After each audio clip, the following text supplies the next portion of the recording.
Hello and welcome everyone to Designing for Conversations. My name is Shakib Labidi. I am the founder of UX Playground. If that is your first ever UX Playground event, you are in for a treat. We have a special speaker today who is Kane Sims. You're probably aware of Kane already if you are interested in conversational design and voice user interfaces. If not, you are basically the right event to learn about designing for conversations and to get some insights into best practices. And I think before we go ahead, there are a couple of things that we want to ensure that you are aware of. For instance, we have our Slido slide up now, and I just hand over to Jazz, who's our co-host. Yeah, sure. So we have a Slido up here for you. So this is an opportunity for you, the audience, to submit your questions if you want Kane to obviously answer them for you. It's just an engaging and insightful way of getting all your questions answered. Now, to do that, all you need to do is you can use your mobile phone to scan in the QR code, and then you can just immediately start typing away your questions. Or if you can go to the website and just type in the code and you're instantly in, no registration required. What we do ask is that if there are any questions that you like the sound of, just feel free to vote. It just gives you the opportunity as the audience to have control over how the conversation goes today. And we also have the option for you guys to join the call if you want to ask the questions directly to Kane. And in order to do that, what you do is just add your question to a Slido. In Zoom, if you can, raise your hand, and then I get a view of who wants to participate in actually asking the question directly. And then what we do is invite you in, and then you can ask the question. So there is an advantage of actually posing the questions. So your contribution does have its benefits, and that is that by submitting a question, you automatically enter into a raffle, which Shakib will pick out 2 winners at the end of the event. So just make sure it's just insightful and inspiring, and make sure it counts. Yeah, and even if you don't want to pose a question yourself, please just simply like a question so that we know which question you want us to ask. Fantastic. Thank you very much for that, Jazz. Yeah, sure. I would say before we actually hear from Kane, I want to say a big thank you to our sponsors, Adobe XD, eSynergy Solutions, Sync, and Rosenfeld Media, who've been with us for a few years now and help us to organize and run these free events as part of UX Playground. If you're not a member yet, please become a member of our community if you like the events on Meetup, UX Playground, that is. Fantastic. So now we come to our agenda. The agenda for today. So shortly you will hear from Kane, our speaker, and he will share his insights and experience on designing for conversations, which will be very exciting. And after that, you will have the opportunity to get your question answered, as explained by Jazz early on. And if you participate, you can also enter the raffle, which we will announce, the winner we will announce shortly after. And then we have some time to network and answer some additional questions. And from you, of course, to get maybe closer and start to connect with others here in this event. And at 8:15 we will finish the event, and hopefully you will leave informed and energized and inspired. Before we actually go into the event topic, designing for conversations, I want to highlight that we have worked over the last couple of months, it is actually, on a new learning format, which we call Project UX. If you haven't heard about Project UX yet, please have a look at uxplayground.co.uk/project-UX. That is basically where you can find out what Project UX is. And if you want to learn UX design, either to begin to start or advance your design career, please have a look, because it's super interesting working with a real client on a commercial project. That's what you will be doing in Project UX, and it starts next week. And there's a special discount for members, of course. Fantastic. Now we want to hear from our guest. I'm very, very happy to have Kane Sims with us today, who has been, I'm just thinking, I think it's about 3 years ago when I met Kane.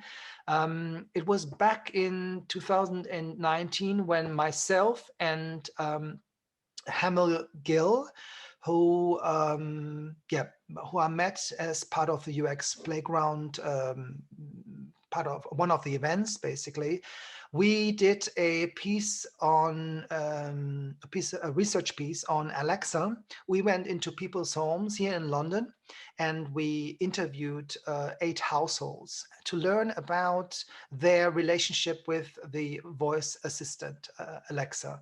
And that gave us some interesting insights. And I think that's something that we're going to share now. She's going off. Exactly. I should have muted her. And this is what happens if you don't use her all the time. And Kane is probably something that you are already used to, and you know how to prepare in advance. Basically, you caught me off guard there. I did actually go and have to just mute the one behind me. I've got about 4 behind me. One of them is never on mute. Yeah. Exactly, that happens. So that research piece is something that we just shared in the chat. Alexa happily ever after. So, and as part of this, we presented these insights on in an event. I think it was the Voice Summit here in London, and this is where we met Kane. And yes, let's hear from you, Kane. Cool. Let's do that then. Thank you for inviting me. Appreciate it. I do have some slides. We can go through the slides, and I know there's some questions as well, so we can get to those afterwards. Feel free to stick the questions in the in Slido rather. If you can see, can you see what I'm seeing? You can see the Slido on the top there. Yes. Yeah, that's good. Okay. Cool. Yeah. So thanks for inviting me along. Always interested to talk conversation design, best practice and whatnot. And really, there's a few points I suppose to get across in here. One is why conversation design and why now. The other is what is it basically? What does it mean to design for conversations? What's the anatomy of what that looks like? How do you do it? What kind of frameworks can you use? And I think there'll be some similar things in here that, you know, if you've got a UX background and a design background, there'll be some things in here that are kind of familiar to you, which is good. And then, you know, where can you go after this? If you wanted to learn more, if you wanted to start doing it, what can you do? Where can you go? So that's the general format. I'm Kane Sims, as Shakib said. I actually think it might have been 2018, Shakib. I think it was even longer ago than that. Okay. When we first met. But yeah, we've been doing this for a number of years now. We've got a consultancy which helps brands and organizations create conversational AI strategies and implement conversational AI solutions. We've got the media side of the company, which is a podcast we do every week, live on LinkedIn and YouTube. So if you are interested in, you know, the ins and outs and details of how to design and implement conversational strategies and solutions and how to design them, then check that out. And we publish quite a lot as well on our website, you know, industry analysis and best practice and stuff like that. So that's pretty much what we do. On the conversation side of things, first of all, what is a conversation design? What is a conversational user interface? Essentially, I'm sure by now most people are kind of familiar with conversational user interfaces. I mean, when we first started in kind of like late 2017, the term conversational user interface was known, but it wasn't necessarily that widely used. It was more like people used to call it chatbots quite a lot. Voice was starting to really gain traction. You know, Alexa was just launched in the UK, been doing pretty well in the US. And so it was fragmented, the industry was fragmented. You had chatbots on one side and people building and developing chatbots. A lot of them were kind of rule-based, which we might come on to in a minute, but it means that they weren't really effective, basically. And then you had voice on the other side, and the voice industry was kind of booming and emerging, and Google Assistant and Siri and Alexa were really kind of taking off. And probably in the last sort of 12 months or so, those two areas have kind of fused together and have kind of collided. And everyone who was creating voice assistants and voice applications, they're also doing chat as well. Everyone who was doing chat is now trying to do voice as well. And there's some interesting similarities on that front from a technology perspective and from a design perspective, but there's also some real stark differences. And so conversational AI is essentially, or conversational user interfaces is essentially both of those things. Voice user interfaces, which you'll be familiar with if you have Alexa or Google Assistant or you talk to Siri, and chat interfaces like chatbots that you might find on websites and in apps and things like that, as well as messaging channels like WhatsApp, Telegram, those kind of applications all have the ability to have a conversational interface within them. And really, when I talk about conversational interfaces, I'm talking about something that allows you to communicate with it using natural language, using your own language, however you decide to describe something. The system recognizes what it is that you've said and what it is that you're trying to accomplish, and then is able to respond off the back of that, either to do something like turning off a light or switching on your heating or locking your front door, whatever it might be, or it might respond back to you with verbal verbal response in the case of Alexa, reading out the weather, for example, or it might be in the chat interface. You've got images, you've got kind of like clickable carousels, links, videos, all that kind of stuff. But the fundamentals are it's typically natural language in and typically an action or natural language back, essentially. And then you've got live chat, which could be classed as a conversational interface, but it doesn't have the AI in the background, unless they're using what's called agent assist, but we won't kind of go down that route yet. Let's just focus on the user facing side of conversational AI. And why is now a good time, if you're a designer, why is now a good time to be thinking about creating or learning how to create conversational user interfaces? Well, these are just a few. Yeah, go for Hello it. and welcome everyone to Designing for Conversations. My name is Shakib Labidi. I am the founder of UX Playground. If that is your first ever UX Playground event, you are in for a treat. We have a special speaker today who is Kane Sims. You're probably aware of Kane already if you are interested in conversational design and voice user interfaces. If not, you are basically the right event to learn about designing for conversations and to get some insights into best practices. And I think before we go ahead, there are a couple of things that we want to ensure that you are aware of. For instance, we have our Slido slide up now, and I just hand over to Jazz, who is our co-host. Yeah, sure. So we have a Slido up here for you. So this is an opportunity for you, the audience, to submit your questions if you want Kane to obviously answer them for you. It's just an engaging and insightful way of getting all your questions answered. Now, to do that, all you need to do is you can use your mobile phone to scan in the QR code, and then you can just immediately start typing away your questions. Or if you can go to the website and just type in the code and you're instantly in, no registration required. What we do ask is that if there are any questions that you'd like the sound of, just feel free to vote. It just gives you the opportunity as the audience to have control over how the conversation goes today. And we also have the option for you guys to join the call if you want to ask the questions directly to Kane. And in order to do that, what you do is just add your question to a Slido. In Zoom, if you can, raise your hand, and then I get a view of who wants to participate in actually asking the question directly. And then what we do is invite you in, and then you can ask the question. So there is an advantage of actually posing the questions. So your contribution does have its benefits, and that is that by submitting a question, you automatically enter into a raffle, which Shakib will pick out 2 winners at the end of the event. So just make sure it's just insightful and inspiring, and make sure it counts. Yeah, and even if you don't want to pose a question yourself, please just simply like a question so that we know which question you want us to ask. Fantastic. Thank you very much for that, Jazz. Yeah, I sure. would say before we actually hear from Kane, I want to say a big thank you to our sponsors, Adobe XD, eSynergy Solutions, Sync, and Rosenfeld Media, who've been with us for a few years now and help us to organize and run these free events as part of UX Playground. If you're not a member yet, please become a member of our community if you like the events on Meetup, UX Playground, that is. Fantastic. So now we come to our agenda.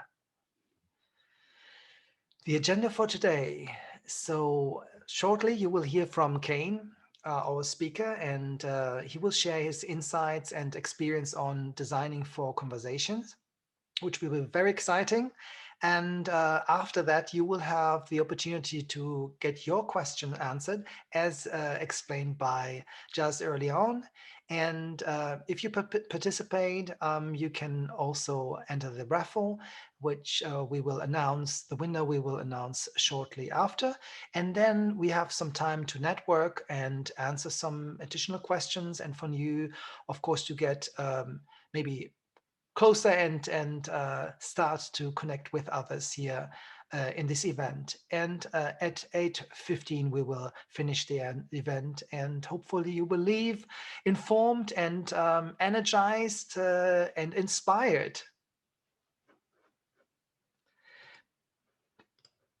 Before we actually go into the event topic, designing for conversations, I want to highlight that we have worked over the last couple of months, it is actually, on a new learning format, which we call Project UX. If you haven't heard about Project UX yet, please have a look at uxplayground.co.uk/project-UX.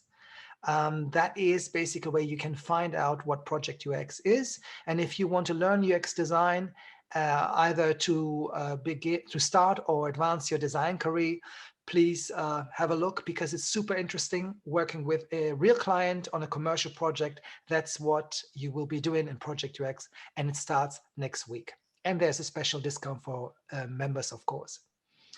Fantastic. Now we want to hear from our guest. I'm very, very happy to have Kane Sims with us today, who has been, I'm just thinking, I think it's about 3 years ago when I met Kane. It was back in 2019 when myself and Hamel Gill, who I met as part of the UX Playground, part of one of the events. Basically, we did a piece on a research piece on Alexa. We went into people's homes here in London, and we interviewed 8 households to learn about their relationship with the voice assistant Alexa. And that gave us some interesting insights. And I think that's something that we're going to share now. She's going off. Exactly. I probably should have muted her. And this is what happens if you don't use her all the time. And Kane is probably something that you are already used to, and you know how to prepare in advance. Basically, you caught me off guard there. I did actually go and have to just mute the one behind me. I've got about 4 behind me. One of them is never on mute. Yeah. Exactly, that happens. So that research piece is something that we just shared in the chat. Alexa happily ever after. So, and as part of this, we presented these insights on in an event. I think it was the Voice Summit here in London, and this is where we met Kane. And yes, let's hear from you, Kane. Cool. Let's do that then. Thank you for inviting me. Appreciate it. I do have some slides. We can go through the slides, and I know there's some questions as well, so we can get to those afterwards. Feel free to stick the questions in the in Slido rather. If you can see Can you see what I'm seeing? You can see the stuff I Yes. do on the top there. Yeah, Yes. that's good. Okay. Cool. Yeah. So thanks for inviting me along. Always interested to talk conversation design, best practice and whatnot. And really, there's a few points I'm supposed to get across in here. One is why conversation design and why now. The other is what is it basically? What is it? What does it mean to design for conversations? What's the anatomy of what that looks like? How do you do it? What kind of frameworks can you use? And I think there'll be some similar things in here that, you know, if you've got a UX background and a design background, there'll be some things in here that are kind of familiar to you, which is good. And then, you know, where can you go after this? If you wanted to learn more, if you wanted to start doing it, what can you do? Where can you go? So that's the general format. I'm Kane Sims, as Shakib said. I actually think it might have been 2018, Shakib. I think it was even Oh, longer ago than that okay. when we first met. But yeah, we've been doing this for a number of years now. We've got a consultancy which helps brands and organizations create conversational AI strategies and implement conversational AI solutions. We've got the media side of the company, which is a podcast we do every week, live on LinkedIn and YouTube. So if you are interested in, you know, the ins and outs and details of how to design and implement conversational strategies and solutions and how to design them, then check that out. And we publish quite a lot as well on our website, you know, industry analysis and best practice and stuff like that. And so that's pretty much what we do. On the conversation side of things, first of all, what is a conversation design? What is a conversational user interface? Essentially, I'm sure by now most people are kind of familiar with conversational user interfaces. I mean, when we first started in kind of like late 2017, the term conversational user interface was known, but it wasn't necessarily that widely used. It was more like people used to call it chatbots quite a lot. Voice was starting to really gain traction. You know, Alexa was just launching or just launched in the UK, been doing pretty well in the US. And so it was fragmented. The industry was fragmented. You had chatbots on one side and people building and developing chatbots. A lot of them were kind of rule based, which we might come on to in a minute, but it means that they weren't really effective, basically. And then you had voice on the other side, and the voice industry was kind of booming and emerging, and Google Assistant and Siri and Alexa were really kind of taking off.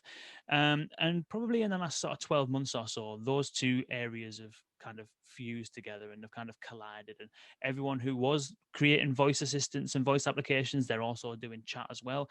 Everyone who was doing chat is now trying to do voice as well. And there's some interesting similarities on that front from a technology perspective and from a design perspective, but there's also some real stark differences. And so conversational AI is essentially, or conversational user interfaces is essentially both of those things. Voice user interfaces, which you'll be familiar with if you have Alexa or Google Assistant or you talk to Siri, and chat interfaces like chatbots that you might find on websites and in apps and things like that, as well as messaging channels like WhatsApp, you know, Telegram, those kind of applications all have the ability to have a conversational interface within them. And really, when I talk about conversational interfaces, I'm talking about something that allows you to communicate with it using natural language, using your own language, however you decide to describe something. The system recognizes what it is that you've said and what it is that you're trying to accomplish, and then is able to respond off the back of that, either to do something like turning off a light or switching on your heating or locking your front door, whatever it might be, or it might respond back to you with verbal verbal response in the case of Alexa reading out the weather, for example, or it might be in the chat interface. You've got images, you've got kind of like clickable carousels, links, videos, all that kind of stuff. But the fundamentals are it's typically natural language in and typically an action or natural language back, essentially. And then you've got live chat, which could be classed as a conversational interface, but it doesn't have the AI in the background, unless they're using what's called agent assist, but we won't kind of go down that route yet. Let's just focus on the user facing side of conversational AI. And why is now a good time, if you're a designer, why is now a good time to be thinking about creating or learning how to create conversational user interfaces? Well, these are just a few things that we've thrown out there. There's lots more stats than this. In fact, every week there's a new research kind of report or a new thing that's released with more data about why voice or why conversational AI is growing the way it's growing. 30% of the UK right now have a smart speaker. I would be surprised if at least one person in this meetup right now doesn't or does rather. And that's the growth of smart speakers has been in 2018. It was growing, the adoption of smart speakers was growing faster than smartphones ever did. And it's been absolutely exponential. It's over 30% of the UK now have a smart speaker, and it's only been available for something like 4 years or so in this country. Over 50% of all mobile phone owners use the voice assistant on their phone. We did some research the other week that found that Google Assistant, Google announced that 20% of all searches on mobile are voice searches. And I think we forecasted that it was in somewhere in the region of like, what was it, 780 million searches per minute, I think it was, or per day, something like that. Some crazy wild number of searches are being done and initiated through Google Assistant on a mobile device every day. And it's not just that the people are using it and you know, it's obviously less friction. You can do things a lot easier, but there's also real potential there for businesses. The value of the v-commerce market, as it's kind of known, the voice commerce market, is around about $80 billion forecast by 2023. And you know, I use Alexa for ordering. Like my go-to purchase on Alexa is dog poo bags, believe it or not, and dog treats. Those are the two things that I could recommend work seamlessly when purchasing on Alexa. But as you start getting comfortable using your voice to transact, you start building trust in that interface. It opens up a world of possibilities. You know, 58% of people say that voice activated personal assistants have already transformed their expectation of companies. And if you think about as you build trust in them as well, you expect more of them, and you expect more of the companies that have them. So if you think about how I liken it to the fact that Google, maybe I don't know, let's say 15 years ago, 10 years ago, Google was in the process of redefining or actually defining what it meant to perform a search on a website. And how Google worked, the fact that you could just type something and get a fairly accurate response to that search, shapes your expectations in your mental model of what a search is and how search works. And so when you go to a website, it doesn't matter if it's a small government organization or a large insurance company, when you search on that website, your mental model of what happens and the fact that you get a result is built upon the confidence that you've been building for years and the expectations that Google have been setting. And same thing with Amazon. You know, if you look at Amazon over the years with one-click payments and stuff like that, same-day deliveries, Amazon have redefined what it means to shop, full stop, right? And so when it doesn't matter now whether you go to ASOS or whether you go to, you know, Topshop or wherever you go to shop for anything, the expectation that you have around easy, seamless checkout, same day or at least next day delivery at no additional cost. All of these expectations that you have are now shaped because of the work that Amazon has been doing in building that confidence and setting those expectations. What those companies doing now, and many are doing now, and many others, including IBM and Microsoft and Facebook recently to some extent, what they're doing is they're redefining what it means to communicate and have a relationship with a company. You know, when you get used to playing any music, any song that you want, but just by asking for it, you know, you pull up your schedule, you can send text messages, you can make phone calls, you can perform web searches, you can get information, you can control your house, you can start your car. When you get used to being able to do all of that stuff just with your voice and not touching anything, those expectations over time are going to be placed on every company that anybody interacts with. And I think that over the next 5 to 10 years, the first touch point for most companies is going to be an AI. And someone, somewhere, needs to design all of those interactions, which is why the kind of industry, the design community now is so enthused about conversation design, because the possibilities are absolutely, you know, endless, and the need is huge. We're so short skilled at the moment in conversational AI. It's unbelievable. But it's not new. People think it's new. People think it's nascent. People think that Alexa's only been around for a couple of years. It's a brand new thing. The reality is that it's decades and decades old. The first artificial speech synthesizer was the Voda in 1939. The first speech recognition system was Audrey in 1952. In fact, we had Reed Speaker on the podcast. Reed Speaker create synthesized voices, text-to-speech voices, as it's called, TTS. And they were telling us a story of a system that existed in the late 1800s that was a speech recognition system. And so it's been around for a long time. What's changed recently, around about 2010 with Siri and 2012 with Google Now, as it was then called, is natural language understanding. Most of these things, Wildfire, Dragon Dictate, Nuance, most of this was just speech recognition, taking audio of speech and translating it into text. What the real leap forward was NLU, natural language understanding, the ability to be able to understand what somebody means when they say something and translate that kind of unstructured sentence into structured data that a machine can understand. And that's what Siri kind of pioneered among other companies.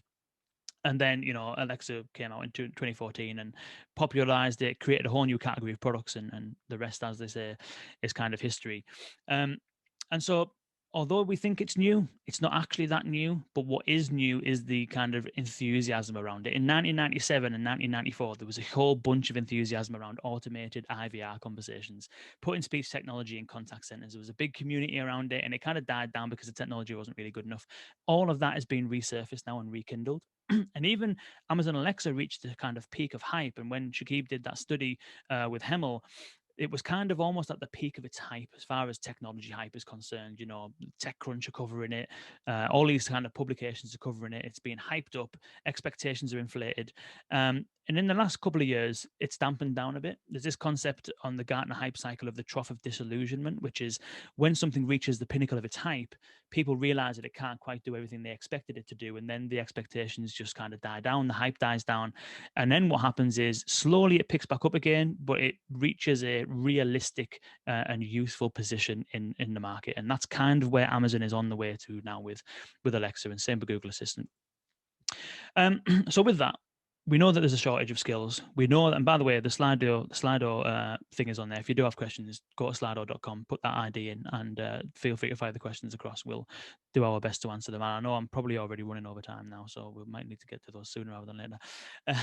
But I wanted to definitely touch on the anatomy of a conversation, because if you're thinking about designing a conversation, you really need to understand what's going on. When someone says something or types something, what's happening? Where does that go?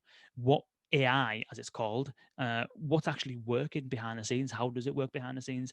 And if you're a conversation designer, what actually will you do as a conversation designer? And so this really is the anatomy of what a conversational AI looks like and what it does. So on the left-hand side, you've got your devices, right? And, a conversational AI can exist in a whole manner of different devices. It can exist in apps with voice or chat. It can exist on websites with voice or chat. It can exist in call centers so that when you make a phone call, there's a bot there that answers the call. It can exist on devices like voice assistants. And you'll notice now that every single thing at CES these days has a voice interface. And that's because it's so easy to put a mic and a chip into almost any device and connect it to the internet that almost all devices have the potential to be voice enabled. And certainly all screen-based devices have the potential to be chat enabled. And so device independent, doesn't really matter what the device is, but what happens is, in let's use voice as an example, because there's an added piece to the puzzle with voice. What happens is that, let's say that you talk to your voice assistant and you say, Alexa, tell me the weather. What happens is the ASR, which is called speech to text. First of all, there's wake word detection, which happens on the device, which is a little, the device isn't always listening in terms of being connected to the cloud, but it's always listening out for a pattern. And that pattern is the wake word. When you trigger the wake word, what happens is it enables this ASR layer, which is speech to text or automatic speech recognition. And what that does is when you talk, it takes the audio stream and it streams it up to the cloud. All right. It's basically like a VoIP phone call. If you phone someone over WhatsApp, the call's going to the cloud. It's going to your friend's WhatsApp phone. That's basically what's happening. It's streaming the audio up to the cloud. Then what happens is it processes the audio and it turns the audio signal into text. Okay. So what's left is a piece of string of text. That text then gets fed into what's called a natural language understanding module, or an NLU as it's known. And the NLU's job is to figure out what it is that this text actually means. All right. And what that does is it turns this phrase and maps it to what's called an intent. And an intent is essentially like something that a user is trying to accomplish. All right. What does this sentence mean? What are they trying to actually do? So if you said, Alexa, book me a taxi, the intent of the words book me a taxi would be a booking intent, for argument's sake. And then it also, from that sentence, it will also try and extract entities. And entities are little pieces of information that exist within a sentence that matter to the conversation, or that matter to that intent. So in that taxi booking example, if you need to book a taxi, there are certain things that the application, your application, will need to get from the user in order to be able to successfully book that taxi. So you'll need to know, where do they want picking up from? You'll need to know, where do they want dropping off at? You'll need to know, what day do they want to be traveling, and what time do they want to travel. Maybe there's other things as well, but those things are what's called entities. That's the data that matters to you, because with that data, you can successfully process a booking. And so NLU is the core component of conversational AI. It's one of the main things that you'll be working with when you design conversations. And that's job is to take this phrase, figure out the intent, and extract the entities to be able to pass over to the dialogue management system. And an entity, for example, as well, if you could also say something like, Alexa, book me a taxi for 3 people on Tuesday at 4. And that whole phrase, the whole phrase would trigger the intent, which is the booking intent. But 3 people, Tuesday, 4 p.m. are entities, and it will extract those entities and pass all of that through to this dialogue management system. And the dialogue management system, when people talk about conversation design flows, and they talk about kind of like designing conversations, this is more or less where this happens. And what that does is it says, when someone says this or this kind of thing that matches to this intent, what do we do with that? What do we do next? When someone says, Alexa, book me a taxi, and your dialogue management system finds that booking intent and it gets past that, what do you do with that? What happens next? And inside the dialogue management, you'll then set the rules, you set the flows, and the next step might be, when this happens, what we want to do is we want to ask them, okay, cool, where do you want the taxi to pick you up from? And then what you do in the dialogue management system is you say, when we ask the user, where do you want picking up from, we expect certain results back. We expect them to say one of these number of different things. And when they do say that, this is what happens next. And so this dialogue management system basically governs the conversation. And within there as well, you can then make calls out to APIs to integrate into different line of business systems and knowledge bases and things like that, so that when someone says, okay, book that taxi, you can then send all of that information that's being gathered as part of that conversation into your booking system to actually initiate and make the booking and make it happen. Then what happens is, when the dialogue management system determines what to respond to the user, so when someone says, I'd like a taxi, please, and your dialogue management says, okay, when someone says, I'd like a taxi, please, we want to say to them, cool, when do you want it? That response, when do you want it, is then sent via text. And if it's a chatbot, that text is just sent straight back to the interface, which might be a chatbot on a website. Or in a voice system, that text is sent to a different system, which is called text-to-speech, TTS. And what that does is it synthesizes the speech and reads it back out to the user. Okay, so it takes text, turns it into audio, and it speaks it back out. And there's all kinds of tweaks you can make in those text-to-speech systems to make them sound a bit more natural and all that kind of stuff. So that's the fundamentals of a conversational AI. And as a conversation designer, your role will exist all across all of this pipeline, basically. And so the component parts of a conversation designer's job include: 1, figuring out what people will ask, figuring out what a good use case looks like in the first place. Like, what do people need from this bot? What do people need from this phone call? What do people need from this app, or whatever it might be? And so that requires a lot of user research. It requires a lot of data analysis, analyzing calls, analyzing website traffic, analyzing search data, anything you can get your hands on that is kind of real customer insight, preferably written in their own words, social media comments, things like that. Fantastic places to get data from. So your job, first of all, is to figure out what should this thing do and what will people ask it. Then once you've figured that out, is you turn all of those things into a series of intents, which we've kind of spoke about. The intents are what things are people trying to get done, and you would specify those intents. One might be booking a taxi, the other one might be querying a price, the other thing might be applying for a refund, making a complaint. There might be loads of different intents, and then you want to train the NLU. And when we say train the NLU, that includes specifying the entities that you're expecting, which might be things like location, destination, those kind of things. So you specify those for each intent. And you also provide other training data, which is called sample utterances. And those sample utterances essentially are examples of the kind of things that people will say to this bot.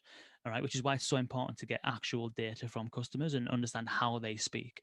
And what you do with this sample data is you train your intents, you train your NLU, and you say, here's 20, 30, 40 different phrases, different ways of saying, book me a taxi. One might be, book me a taxi. The other one might be, I need a ride. The other one might be, can I get an Uber or whatever it might. There's lots of different ways. Google found that there's 8,000 different ways to set an alarm. So there's lots and lots of different ways that people will ask for things from you.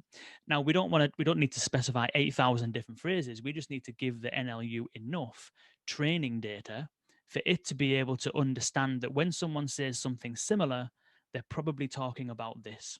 And so we match it together. And that's basically how it works. You provide sample data, training data, the types of things that people say. And even when someone asks something that's not specifically specified in your training data, it's the NLU's job to ingest that training data and make a judgment about, does this thing sound similar enough to this that I can think that it's the same intent? And that's pretty much how it works. So that's your job really as a conversation designer. One of them is figuring out what the NLU intents are, figuring out what the entities are, figuring out what data you need to train the system based on how customers ask for stuff. The other job is the dialogue management. This is pretty much what most people think a conversation designer's job is, and they very rarely think about the other component parts. But this is all about the call, the chat flow, if you like. People say flow. I think flow is the wrong way to describe it, because it's not always a flow. It's not always if this then that. It's sometimes a bit more flexible than that, and ideally it will be more flexible than that. But this is the part where you do that. When someone says this, we respond with that. Then we expect them to say these things in return. When they do that, we say this. This is where we need to go and integrate with this system to pull that data in, and then this is the response we give here. So it's all of that logic that sits inside the application, which you'll be specifying. And the fourth thing is specifying those integrations. Okay, in order for us to get a response to a user, we're going to need data from this system. We need to push something into that system. Now, it doesn't necessarily need to be a technical person that does this. You don't need to have real technical knowledge. You'll be working alongside developers for the whole time, and the developers will assist with the NLU. They'll assist with the dialogue management without a doubt, and they'll be the ones that build it in the end anyway. But you just need to know that at this point, we're going to need this information. And we're going to need to specify how we go and get that. The fifth thing is that we then need to send a response back to the user. So you need to create and write and design the dialogue that goes back to the customer, to the user in return. And if you're building a voice application, you also need to tune the the text-to-speech system as well. So sometimes you'll probably know that sometimes when you speak to Alexa, or if you've used a third-party skill on Alexa, you'll say something, and when it talks back, it doesn't really sound right. It just doesn't quite sound nice. With speech-to-text, you can use something called SSML, which is it's short for Speech Synthesis Markup Language, and that allows you to adjust the way that the voice talks. So if Alexa, for example, says, tomorrow it's going to be sunny outside, so you should take your sunglasses with you. But maybe it pronounces sunglasses like sunglasses, like it's going to be sunny tomorrow, so take your sunglasses with you. Sometimes it might do that. So SSML allows you to change the way that word sunglasses is pronounced in order to pronounce it properly, so that it does say it's going to be sunny tomorrow, take your sunglasses with you.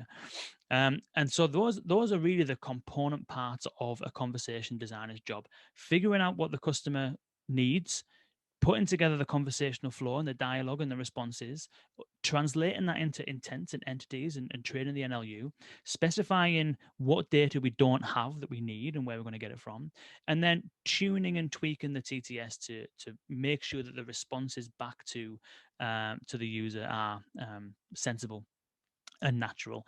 There's another component in here which is sound design. So you might use ear cons or things like that, that kind of bring the conversation to life. If someone's made a successful payment, you might not verbally say, "Thank you, your payment's been successful." You might do a little kind of Will Smith from Prince of Bel-Air and do a little cha-ching, you know, or some sound effects or something. And so, but that's the fundamentals essentially. And the one last thing, which is probably one of the most important things, is analyzing and improving the conversations. Very rarely do you create a chatbot or a conversational AI that works 100% first time. The live day is basically the middle of the project. And when you go live, you then suck in all of the data from real customers talking to your bot. You work out where it's failing, you work out where it's going wrong, you retrain the data based on that, and you improve the system over time. And that's pretty much what it is. I'll skip relatively quickly through the rest, and if we do have time towards the end, I can always go back over them again. But I know there's probably questions, and so I'll kind of skip over these next few slides because I know I'm taking the piss for time. Qualities that make for successful conversations. Basing it on natural language, not push button this, push button that. Don't tell the user what to say. The worst chatbots in the world, or the worst voice bots in the world, will say, "To continue, say continue." It's like, don't tell me how to speak. I've been speaking for years. Let me speak in my language. And that's part of the difficulty, is figuring out what that language is and training your data on that. Be flexible. And when I say flexible, I mean, don't use these big, long trees that prevent people from moving between the conversation. When we have a conversation, a natural conversation, it moves. You know, if we're talking about the weather, it might be, "Oh, by the way, before I forget, remind me at the end of this conversation to ask you about Thursday." "Okay, yeah, I will do. Yeah. Okay. Anyway, so yeah, that snowed the other night. And so we shift and we move, and we need to allow the AI to handle those movements as well. Be clear. When you prompt somebody, a prompt can basically change the response that you get. The prompt that you write is one of the most important things that you'll write. For example, let's think of an example. If you said something like, if you're booking a restaurant and you say something, and your bot says something like, "When would you want the table for?" The user might respond with Thursday, or the user might respond with 7 o'clock. Now, when you ask that question, you're looking for one of those, not both. You're looking for one of them, usually. And so being clear about the question and the prompt means that you get the best possible chance of getting the response that you're looking for. So instead of saying, "When do you want the table for?" your prompt might say something like, "What time would you like your table for?" Or "What day would you like it to book your table on?" And so being really clear about your prompts gives you the best chance of getting the right kind of responses from the customer that you need to move on. The persona is important as well, because regardless of whether you consciously do this or not, every bot has a persona in the mind of the user, especially one that has a voice, because we cannot help psychologically but to assign certain personality traits and certain feelings and certain relationships with the voices that we hear. It's just what we do. And so designing a persona based on your brand values, based on having not necessarily a full personality, but you need to understand the tone, the type of voice that it's going to have, and all these kind of things are really, really crucially important. The next thing is sound design. I mentioned there that, if someone's made a successful payment, play a sound of a cash register ringing, as well as maybe the confirmation from the voice. If someone is asking for instructions about how to restart their boiler, play a little sound at the beginning of each instruction just to liven the conversation and make it a little bit more engaging. Sound is so underutilized in all user interfaces, let alone voice interfaces, but certainly with voice, a little subtle bit of sound can make a huge, huge difference. So we don't always have to rely on dialogue. Very quickly, a framework, and we can delve back into this. The two most important things when thinking about conversational AI and conversation design is, first of all, design the right thing. This comes from Ben Sauer. Design the right thing first. Crucially important. most chatbots fail because they start at the wrong place, they're serving the wrong needs. And then the second thing is designing the thing right. Make sure that when you do it, you solve the actual need. One thing I posted this morning, one of the articles we did was around, there was an article from Zendesk and an exam. It was talking about how the potential of conversational AI, and the example it gave for the potential of conversational AI was a chatbot that when somebody asks about a return policy, it can just send you to the return policy page on your website. That would be an example of not designing the thing right, because very rarely do people want to know your general returns policy. They want to know the return policy for this item that I've just bought and I don't like anymore. And so a well-designed bot, if you were designing the right thing, you would ask the user what item they've got, and you would ask the user whether it's something that they want to return. And then you would go and get the return policy statement for that specific item and offer to make the actual return for the user, turn it into a transaction. So those are the two most crucial things to bear in mind. You're probably all familiar with this double diamond of design. If you're a UX designer, it's one of the things that are taught. One of the first things you'll learn is the first thing to do is explore the problem, explore the user, explore and build empathy and research, and figure out the life and the landscape that the user operates in. User journey mapping and user research interviews, all that kind of stuff. Then define the problem that you want to solve. Focus on what problem is going to give the user the most benefit, what problem is going to bring the business the most benefit, and then don't just build something and launch it. Build a prototype, see if you're on the right lines, test it, validate it, tweak it. Make sure that the thing you're doing stands the best chance of succeeding. With voice and with conversational AI, we add another two diamonds in there, as if it wasn't complex enough. So the first one stays the same. The second one is about sketching and deciding what the solution is going to be. So before you prototype something, we just want to come up with a number of different ideas around what this conversation might look like. Where will it exist? Will it be in WhatsApp? Will it be on Alexa? What kind of solution will it be? What's the premise of the conversation? And then decide that, vote on that, decide that. Then we want to role play. Before we get into code, before we get into a prototyping tool, just have a conversation. You can't design a conversation without having a conversation. And so just get together and role play the conversation. And you'll soon figure out what the pattern should be, what's going wrong, what kind of utterances do you need to try and capture for. And then you can decide whether the use case is something you want to take forward. And then the latter side is the same. Prototype it, test it, validate it, generate your spec, go ahead and build it. And the thing I'll leave you on is to say that, all of this might sound new, it might sound different, it might sound slightly, I don't know. I don't want to say scary because it's not. I think it's exciting. But with everything, whenever there's a new interface, whenever there's a new skill to learn, it can be a little bit daunting. But the reality is that UX designers and designers have the vast majority of the skills needed to design effective conversations. You already have that user-centric, customer-centric mindset and mentality where the customer comes first. There's no more important interface where that skill is so valuable than conversations, because you're not designing on your own, you're designing with a partner, and you have no control over what that person says to you.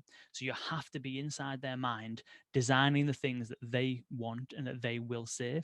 Because if they say that and you don't design for it, it's a terrible experience. It's a terrible bot. So customer centricity is more important with conversational AI than it ever has been with any other type of interface, in my opinion. And UX designers already have that innate customer centric value that they can't move away from, which stands in them in good stead for conversation design. A lot of them are really good writers. A lot of UX designers have been forced into fitting words into a very specific sized box. And not only any words that have an impact on people, the ability for people to click the next button, or the ability for people to get to where they're going from, the ability for people to look at a menu with just 2 words and understand the kind of content that's going to be behind that button or that link. All of those skills, distilling ideas and concepts down to a few tiny words and making sure that the other person understands that, really, really vital skills that the UX designers have that they can bring to conversation design. And you've already got the methodologies, that double diamond of design, the kind of user-centric methodologies. You research first, define the problem, sketch, decide, prototype, test, validate. You've already got that stuff.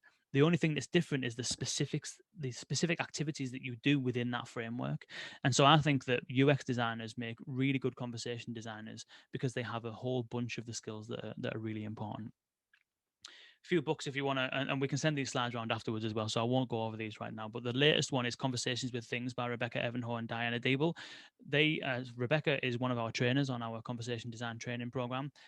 Fantastic designer, been doing this for many, many years. Very few people have more experience than she does. And there's a whole bunch of really, really good books here that if you want to learn more, if you want to kind of get the basics, definitely get hold of one of these. If you don't want to have your head stuck in a book, you can always listen to our podcast, listen to the Voicebot podcast as well. Voicebot don't go deep into the practicalities like we do. They cover industry trends and analysis, which is still quite interesting. And This Week in Voice has all the news, all of the new stuff that's been going on within the voice and conversational AI industry, if you want to just keep up to date with goings on.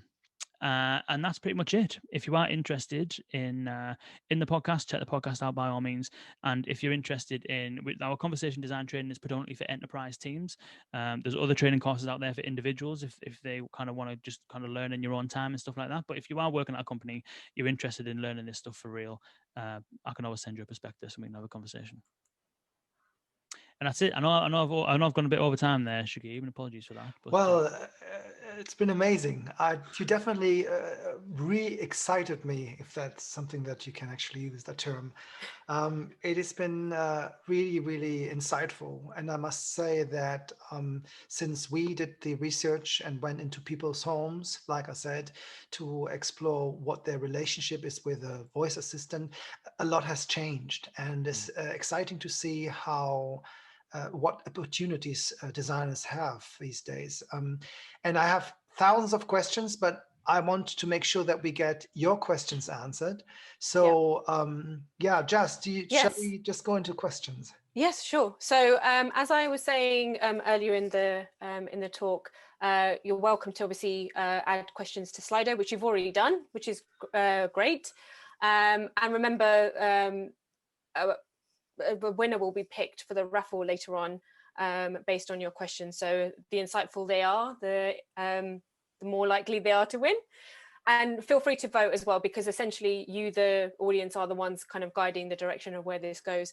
The other thing to kind of point out is if you actually want to ask the question to Kane directly, pose your question on Slido, and then in Zoom, raise your hand so I know who we need to kind of pull into the call.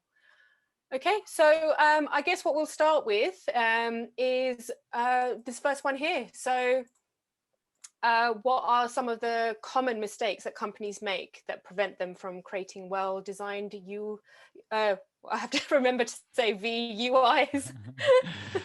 Yeah, some of the big mistakes, I kind of alluded to it earlier in that, like that tree. If we're talking about the specific design elements, the big mistakes that people make from a design perspective is that tree-based design is a common thing. Most people can't help it. Like starting out from the conversation, this conversation you can do this or this. What do you want, A, B, or C? I want A. Okay. Next, what do you want? Do you want A, B, or C? Okay, I'm C. And really, that's not how people talk. It's just another IVR system. Press 1 for this, press 2 for that, press 3 for this. It's just horrible, because the information that people often want is buried 6 rungs down. The most important thing you can do is base it on natural language. That's the value of this interface, is for people to be able to say what they want and get what they want without the need to go nestle down these trees. So that's some of the mistakes that people, that's the biggest mistake that people make. The other mistake people make is that they don't learn from what they do. So they wouldn't believe the amount of companies publish a chatbot and that's it. They just kind of just leave it. Whereas what I mentioned is the go live is the start of the project. So if you're creating a voice user interface for a contact center system, the most important part of that process arguably is the first week after you launch it, because that's when you actually hear real people at scale talking to this thing, and they're speaking in their language, they're telling you what they need, they're giving you all the information you need to train your models to make this thing perform better. But some people just don't seem to do that. So training is hugely important. And the third thing I would say is it's not a design thing, but it certainly impacts the design, is that companies sometimes don't get all of their ducks in a row before they do this. What I mean by that is, to create something that's really useful, if you create a voice user interface, and in that example of the returns situation, the user doesn't necessarily always want to just know what your return policy is. They might want to actually tell you that I want to make a return for this item. And in order to do that, you then need to integrate into a system, CRM, some kind of system to some degree to kick off that process and kick off that returns process. And you wouldn't believe the amount of companies that start going down this route, but they either don't have API access for their systems, or they just don't have a way of facilitating the kind of conversations that they need to facilitate. But they want to do it. They want to do something with AI because it's cool and funky and fresh and stuff like that. So get your kind of ducks in a row first before doing it, I would say. Okay, great. So we'll move on to the next question. That will be, it suddenly changed. So what are some of the techniques or strategies for providing VUI trigger points without listing all the possible options? So Victor, are you talking there about, acquiring users, the trigger points to access the interface in the first place? Or are you talking about when you have a user, making them aware about the kind of things that the VUI can do for them? I suppose I can answer both of them. If when you have the user, okay, so you got the user, okay, so the thing around once a user is inside your application or they've initiated your voice user interface, the reality is that you probably can't do everything, certainly not in the first instance. With a contact center, it's easier because you can have the bot behind an IVR, so people can go through the press 1, press 2, and then when they get to the actual thing, they can talk to the bot. With something like a voice user interface on an app or a voice user interface on Alexa or whatever, it's not always as easy. So the most important thing you can do is to set expectations first of all.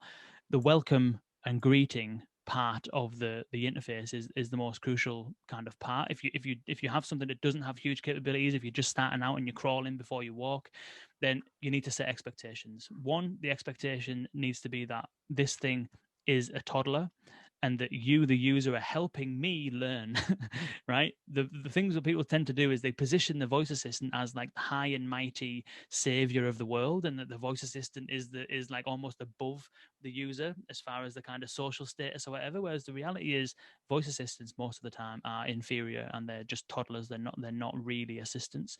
So setting expectations, letting people know that you're helping me in this situation, I'll try my best kind of thing. Then the second thing is, be clear about what you can do. You don't have enough time in that welcome message to say what you can and can't do, but you can at least say, I am the, ASOS sales bot. I can tell you about product stock. I can tell you about our returns, and I can give you sales prices. What do you want to do? What do you want to know about?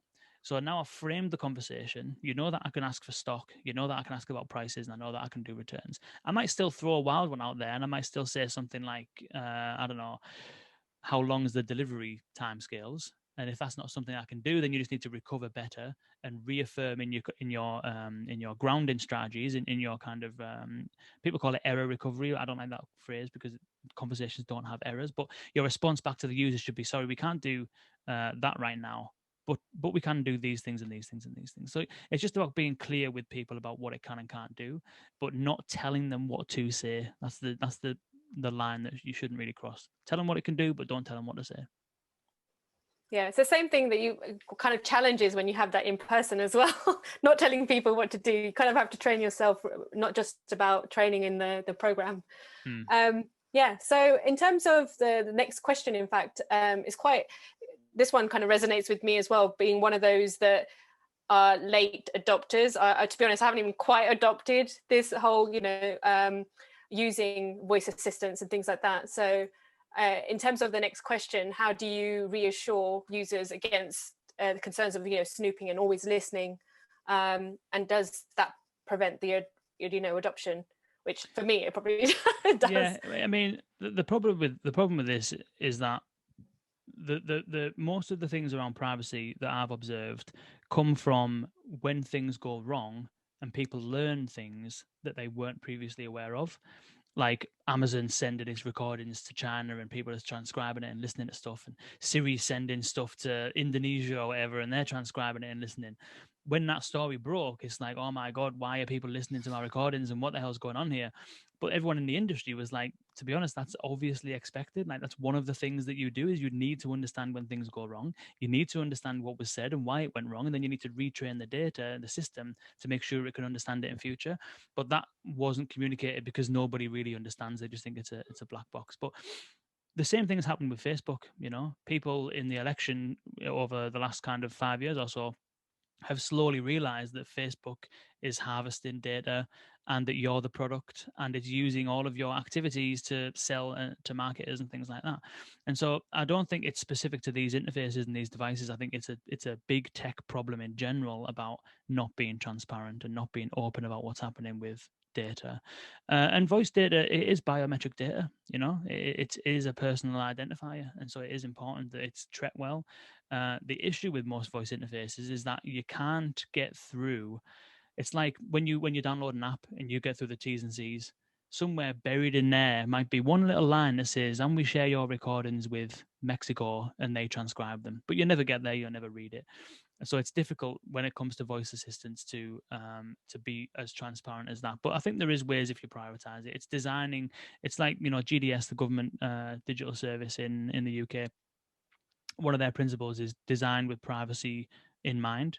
So you're designing with privacy first.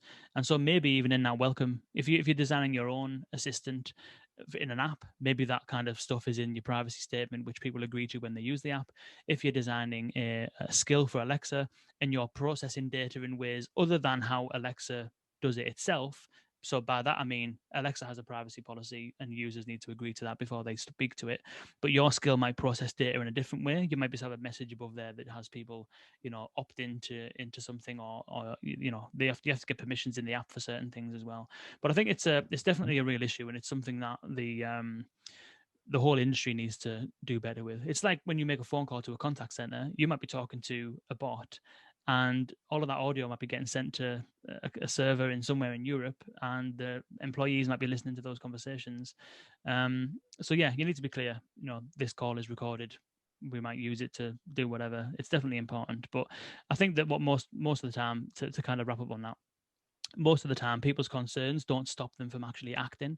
For a long time, you know, people were having concerns about, you know, buying stuff and paying for stuff on mobile back in the days when you used to make a transaction on mobile and call the company to make sure it went through because you didn't quite trust it enough. But people still do it. People still use it. If there's more utility there and it's worth trading a little bit of data in order to get the utility out of it and the benefit from it, then I don't think people have much of a problem. Okay, great. So what I was going to do was just again maybe try and invite someone, one of the audience members, to maybe come and join us to ask the question directly. If you're comfortable in doing so, feel free to raise your hand. We've only got a few minutes left of the Q&A session, and it looks like we do. So I'm just going to invite Shiro into the call. Here we go.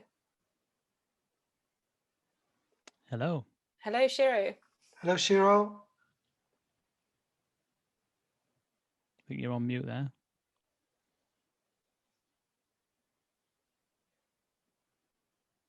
Oh, I'll invite him to unmute. Can you unmute people from your side? I can ask them to. Hello. Oh, hello. Oh, sorry. Hello, Shiro. I thought like I was just talking by myself. Like, Oh. This is another problem of a BUI, right? Yeah. Sorry. Thank you very much for your talk, Kane. It was really, really exciting. I mean, although, you know, this VUI thing is very new to me still.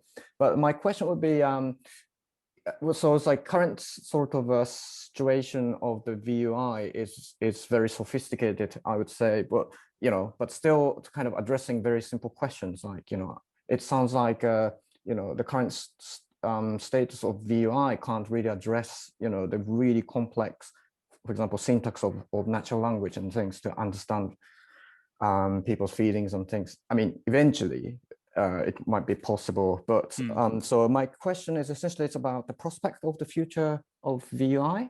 So it's like you know, I can imagine, you know, all these technologies rapidly, you know, developed in a short period of time. And when it is deployed in a bit like, you know, this voice assistance in a bit more like a sensitive contexts, such as like, you know, diagnosing the person's mental health or something, which is very, very, you know, almost, it's very challenging, I imagine. And how, you know, this kind of a, like a voice assistance or VUI can really, you know, deal with this sort of complexity in the future, in your opinion? That was my question. I think that future is now in many cases. You know, we had a company called Otto on the podcast recently. They do sentiment analysis, so they can take audio and they can tell you whether that person is motivated, happy, sad, indifferent.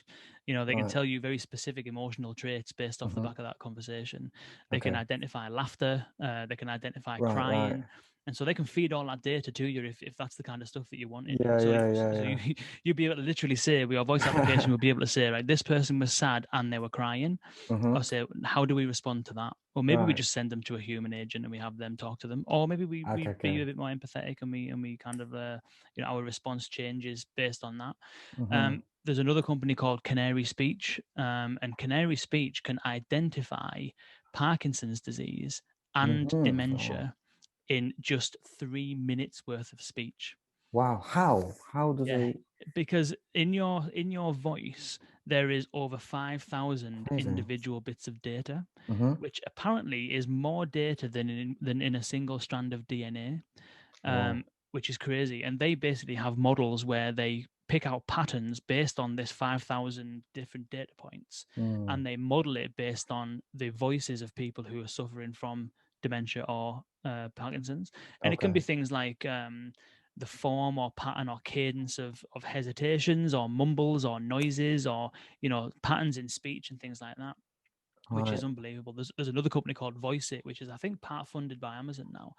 And they provide technology that allows people with what they call non-traditional speech, which is a very politically correct way of saying that it's people who, like, let's say, for example, if you've had a stroke and your voice has suffered, essentially what they do is they allow you to train their system to recognize your speech.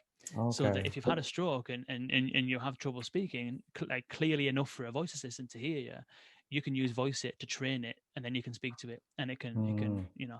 So the technology is unbelievable, and the bit that we've been talking about here, which is speech recognition and NLU, those are like just two parts. Basically, the speech recognition part is almost does a disservice to the NLU because it strips all of that audio data, all that 5,000 different data points that can diagnose Parkinson's disease and COVID. I think it was Haptic AI that managed to prove that you can diagnose COVID by listening to the sound of a cough.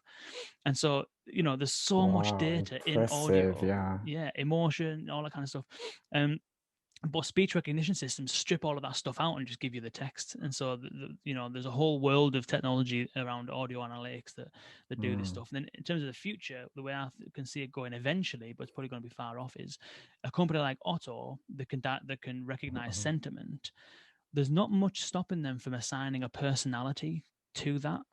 You know, you might have heard of the Myers-Briggs personality types. Some people are very direct, very short, sharp, don't care about detail, just want the facts. Some people are very emotional, very kind of. I'm probably one of those, long-winded, don't stop talking. and so the voice assistant may well in future treat you differently and respond to you differently based on the type of personality you are. So if you just want to know the facts, then your voice assistant will tell you, look, I've got a shortcut, there's traffic, let's move.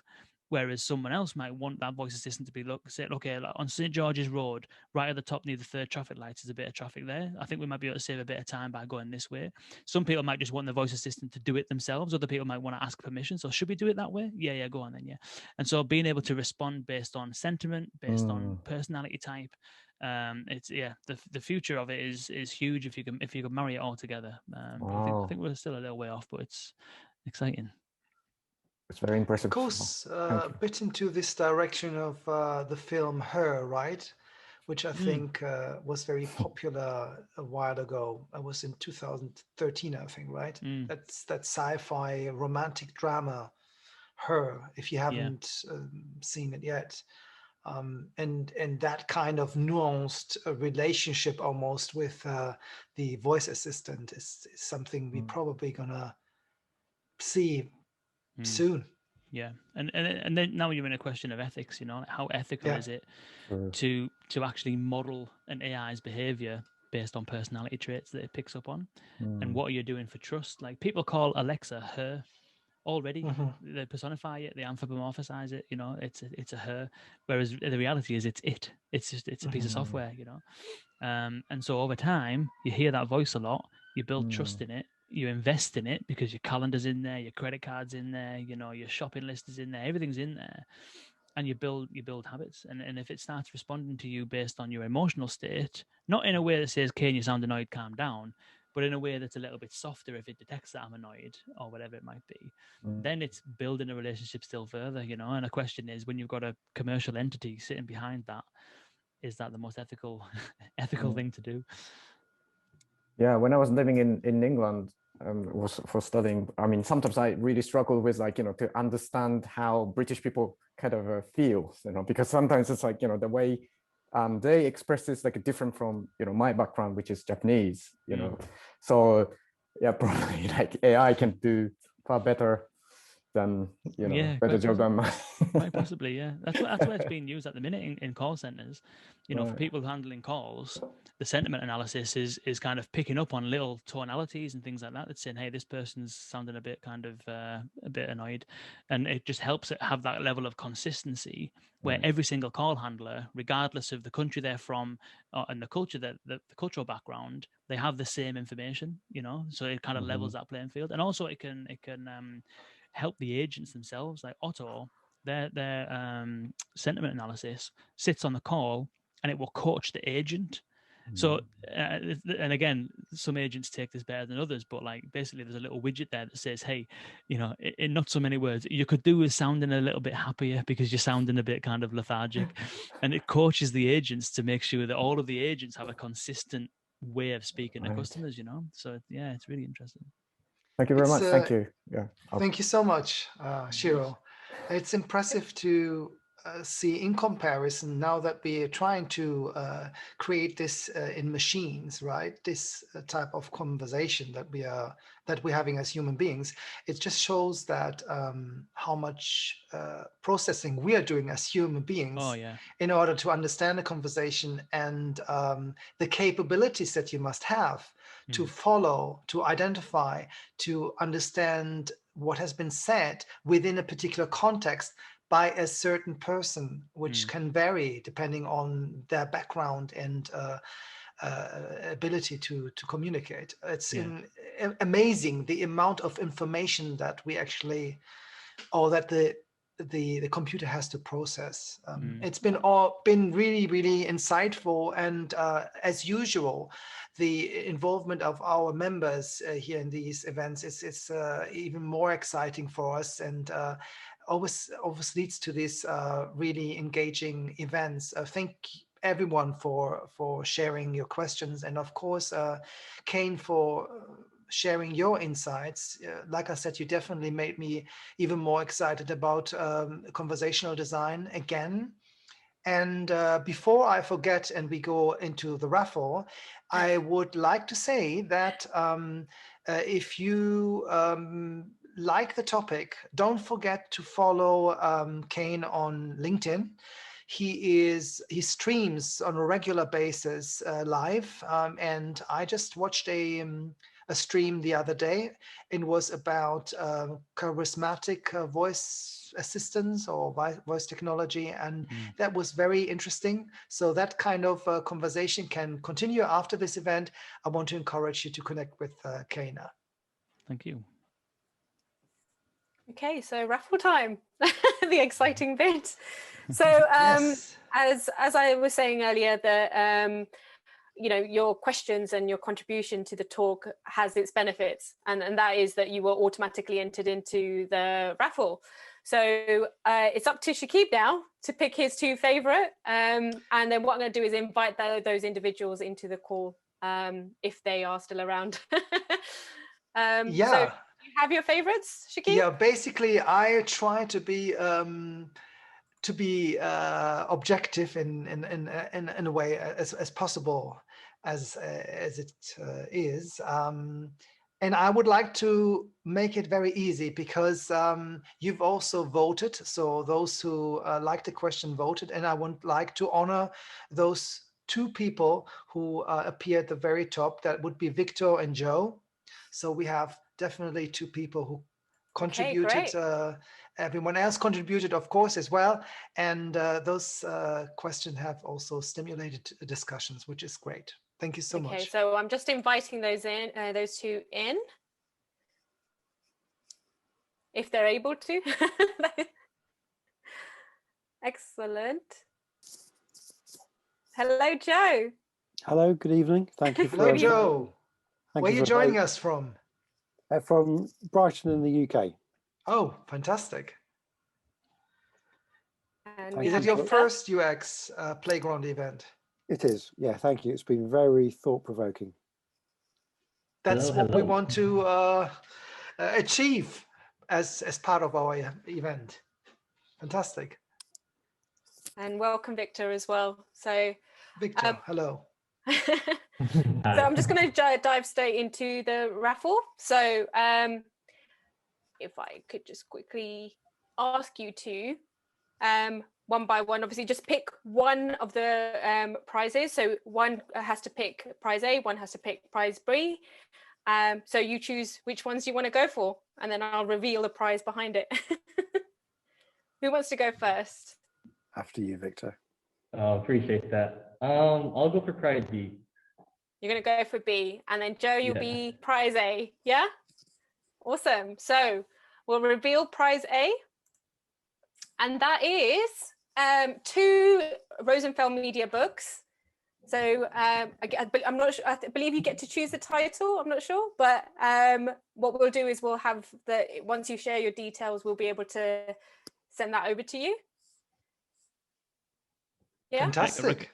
Make a recommendation for Conversation with Things by Rebecca Evanhoe and Yeah, I think you can pre-order it. I just recently got a whole bunch of books which I've ordered. Basically, Rosenfeld Media is one of our sponsors, as I mentioned at the beginning. So I do have in my flat now a big box of Rosenfeld Media books you can choose from. And I'm sure there are some very nice titles. And just get in touch, like I just said. Yeah. Congratulations. Congratulations, yeah. Okay, so prize B. So what did Victor win? He won a £200 voucher to use at our Apple store that is sponsored by Sync. So again, if you share your details, we'll be able to send the details over to you. Congratulations. Thank you so much. Thank you very much. So with that, you have the option of just simply redeem it and choose something that is worth £200. And of course, if you want something bigger, like an iPad or an Apple Watch or something like that, you can always, make up for the difference and pay yourself on top of this. Congratulations, everyone. Thank you very much for sharing your questions and being part of this event. Yes. Okay, so another exciting evening. Yeah, I'm just going to send you guys back. Sorry. Thanks, Kane. Great speaking here. Cheers, Victor. Okay. Yes, and before we finish the evening, I want to highlight again. Oh, sorry. If you got eager there. Sorry. If you haven't heard about Project UX yet, an opportunity for you to learn UX design or to start and advance your design career, be part of Project UX, which starts next week on Tuesday. And it's about collaborating with a real client on a commercial project. You learn UX design, apply it, work as a team, and meet stakeholders. This is really exciting, a new format that we've been working on for about a year. And this is the first time we run it, done other formats in the past. So let us know if you have any questions, uxplayground.co.uk/project-UX. Apart from that, don't forget to become UX Playground member if you haven't signed up yet. And I would say a big thank you to everyone.